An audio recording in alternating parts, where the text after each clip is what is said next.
Première vidéo sur le blog cette année 2018 pour vous souhaiter la bonne année.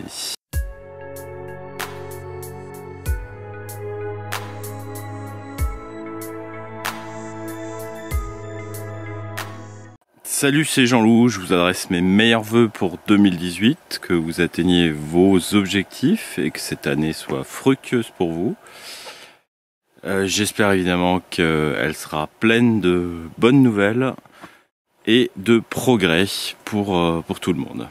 Alors les débuts d'année, c'est toujours l'occasion de prendre des résolutions. Alors moi j'aime pas trop prendre des résolutions, je préfère prendre des actions et élaborer un plan d'action évidemment pour réussir à atteindre les objectifs que je me suis fixés. C'est pour ça que je vais pas vous dire mes résolutions mais plutôt mes actions que j'entreprendrai en 2018.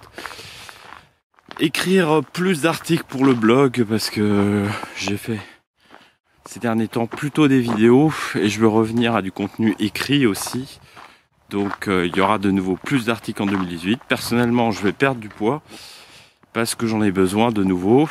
Et comment, avec le régime paléo mais aussi avec des choses qui sont plutôt tendance en ce moment, le jeûne intermittent et le régime cétogène.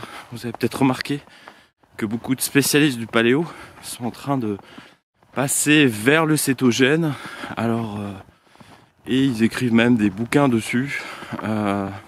C'est pas parce que le paléo est inefficace, mais en tout cas c'est une forme de paléo peut-être plus efficace, c'est-à-dire plus limitée en glucides, qui se rapproche d'un régime cétogène. Alors cétogène, pour ceux qui savent pas, c'est des régimes en fait qui sont basés sur des restrictions en glucides, quasiment pas de glucides et principalement du coup ce qu'on appelle du low carb high fat, c'est-à-dire que peu de glucides, beaucoup de gras et un peu des protéines modérément, ce qui permet au corps d'entrer en cétose, c'est-à-dire de brûler des graisses comme énergie principale. Le jeûne aussi est très intéressant pour perdre du poids. J'ai eu pas mal de succès l'année dernière avec un type de régime qui est basé sur le jeûne, qui s'appelle la Warrior Diet. Donc je ne recommande pas à tout le monde, mais donc c'est basé sur un livre de Ori Hofmeckler. C'est un ancien des forces spéciales israéliennes, mais aussi artiste et écrivain. Tout ce qu'il y a dans ces bouquins n'est pas forcément bien étayé scientifiquement, mais le concept est très intéressant. Donc, si vous voulez, vous pouvez rechercher ce que c'est. C'est une forme, en tout cas, de jeûne intermittent. Et moi, je trouve que le jeûne intermittent est très efficace pour de nouveau stabiliser ses hormones et surtout cibler la perte de gras. Alors pour moi, les grandes tendances en nutrition en 2018, ce sera évidemment pour moi beaucoup de recherches sur le jeûne intermittent et le régime cétogène. Alors il y a beaucoup de choses qui avancent dans cette matière-là, donc je pense que c'est deux tendances en matière de nutrition qui ont cartonné. Le régime vegan aussi, toujours dans la place, mais à mon avis, c'est vraiment pas quelque chose que je recommande. Pour des raisons effectivement de réussir à avoir tous les nutriments, c'est assez compliqué et pas forcément recommandé non plus en matière d'inflammation. Ça vous amène évidemment à manger des bonnes choses, plus de légumes, plus de fruits, plus de vitamines, mais effectivement ça vous enlève une partie de la nutrition que vous avez avec des graisses animales et de la viande, qui est compliqué à compenser avec uniquement une alimentation végane. Donc ça, c'est pour moi c'est quelque chose qui va percer cette année. Le régime paléo est un peu en perte de vitesse, mais pour moi, ça reste toujours mes principes de base que je suis, l'alimentation paléo, que après j'adapte en fonction et on peut très bien, par exemple, faire du jeûne intermittent et un régime cétogène en implantant les principes du paléo. Tout ça n'est pas forcément antagoniste, ça peut être cumulatif et on peut prendre les bonnes choses de ces trois façons de s'alimenter. Voilà, ce sera à peu près tout pour aujourd'hui sur les tendances 2018 en matière de nutrition. Deux mots sur le cadre parce que je suis en train de faire fuir les biches à force de bloguer en pleine forêt. Mais malheureusement je peux pas vous les montrer puisqu'elles se sont enfuies et j'ai pas réussi à les filmer. Donc je suis toujours en forêt noire avec un peu de neige, pas beaucoup. Je suis en train aussi d'apprendre à lire les empreintes dans la neige pour voir un peu ce qui m'entoure. Parce que c'est pas si évident que ça d'approcher les animaux sauvages. Et comme là aussi, tout récemment, il y a 2-3 semaines, il y a un loup qui a été repéré en forêt noire, on va dire une quarantaine de kilomètres qui a été photographié. J'essaie aussi de reconnaître les empreintes, je sais déjà faire en tout cas la différence entre des empreintes de loup et de lynx, parce que elles ne se ressemblent pas.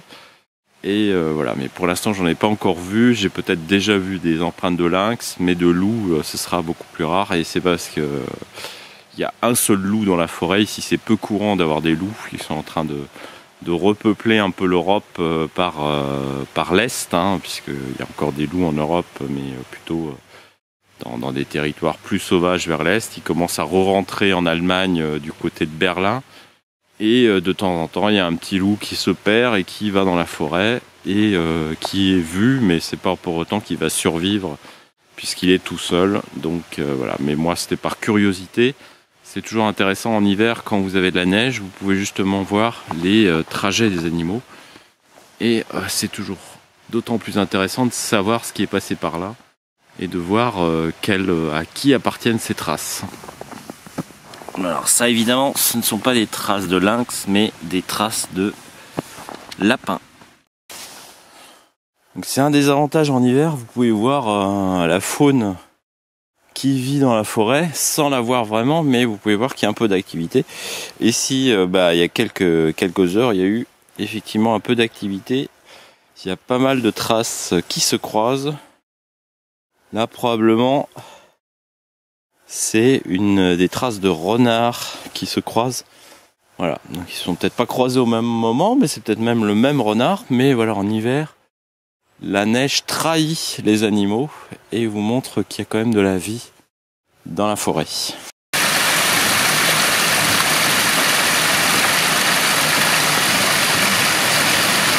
Alors mon dernier petit conseil aujourd'hui, parce que il y en a pas mal qui se perdent parfois en forêt, et d'autant plus en hiver où la neige peut changer vos repères.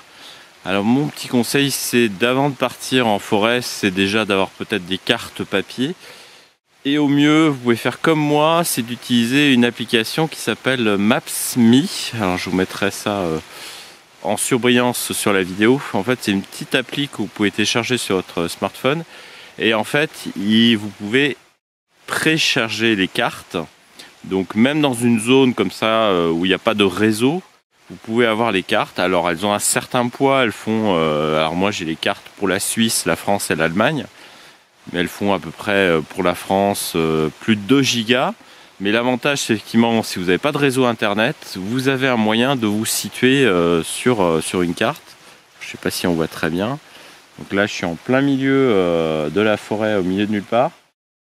Et pourtant je vais pouvoir localiser l'endroit où je me trouve et éventuellement retrouver mon chemin si je suis perdu. Ça m'est déjà arrivé par exemple à l'automne où j'étais parti en famille aux champignons et finalement à force de ramasser les champignons on a totalement perdu notre trajet. Et grâce à l'appli en fait j'ai réussi à retrouver mon chemin plus rapidement parce que évidemment j'aurais réussi à ressortir de la forêt. Mais on a retrouvé le chemin plus facilement grâce à l'appli, ça nous a rendu un petit service et fait gagner du temps.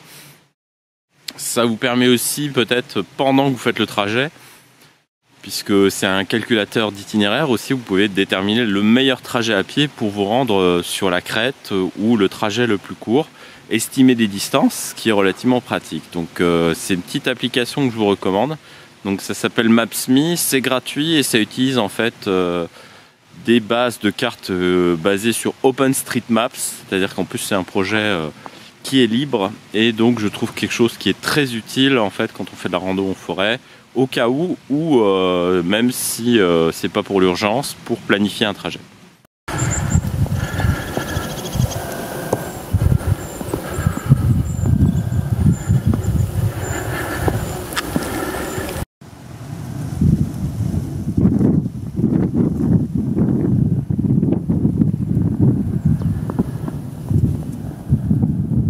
voilà, c'est tout pour aujourd'hui. Je vous dis à très bientôt pour de nouvelles vidéos. Je vous laisse un peu voir le cadre magnifique qu'il y a autour de moi.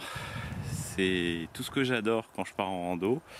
Je suis un randonneur des crêtes, c'est-à-dire que je fais pas vraiment de la randonnée sportive, mais plus pour la beauté des lieux et pour visiter des endroits très sauvages.